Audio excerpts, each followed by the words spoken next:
Day in the life of an animal company monkey. So first, I wake up and eat my leftover pizza. Then I get changed. And then I go to work. I work in the mines. Then I continue doing my job. Then my servant comes and picks me up.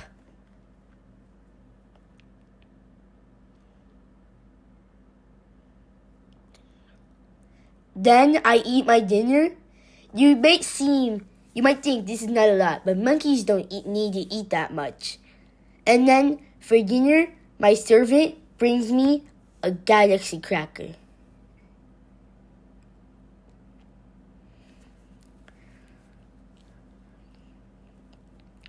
Then I get changed for bed.